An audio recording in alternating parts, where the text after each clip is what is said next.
আসসালামু আলাইকুম। এইখানে দেখতে পাচ্ছেন আমার একটা ডকুমেন্ট অর্থাৎ একটা সিভি ফরম্যাটে এইখানে একটা পাসপোর্ট সাইজের ছবি একদম পারফেক্টভাবে বসানো হয়েছে বা অ্যাডজাস্ট করা হয়েছে। এটা কিভাবে করবেন আজকের ভিডিওতে একদম স্পষ্টভাবে আপনাদের দেখাবো। চলুন কথা না বলে শুরু করা যাক। এর জন্য আমি প্রথমে এটা ডিলিট করে দিচ্ছি এখান থেকে। মূলত আমাদের এই জায়গাটায় ছবিটা বসাইতে হবে। এর জন্য প্রথমে আমরা ইনসার্টে ক্লিক করব। তারপর এইখান থেকে শেপে একটা ক্লিক করব। এইখান থেকে দেখবেন টেক্সট বক্স এরকম একটা অপশন আসবে। এইটা নিয়ে এইখান থেকে ড্র করে দিবেন। এরপর এইটাকে আমাদের সঠিক সাইজ দিতে হবে পাসপোর্ট সাইজের। এর জন্য উপরে দেখবেন একটা ফরম্যাট নামে অপশন শো করবে। একদম ডান দিকে দেখবেন যে দুইটা অপশন আছে হাইট অ্যান্ড ওয়েট।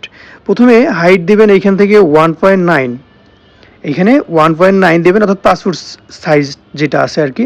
তারপর এখানে দেবেন 1.5, এরপর কিবোর্ড থেকে এন্টার প্রেস করবেন। তারপর এখানে দেখুন অ্যাডজাস্ট একটা সাইজ কিন্তু হয়ে গেছে।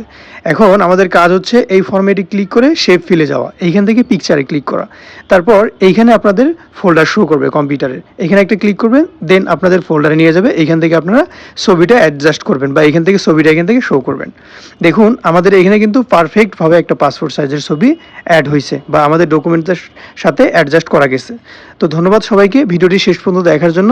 এরকম সুন্দর সুন্দর ভিডিও পাওয়ার জন্য অবশ্যই আমাদের পেজটি ফলো করবেন এবং ইউটিউব চ্যানেলটি সাবস্ক্রাইব করে সাথে থাকবেন। ধন্যবাদ সবাইকে। আসসালামু আলাইকুম।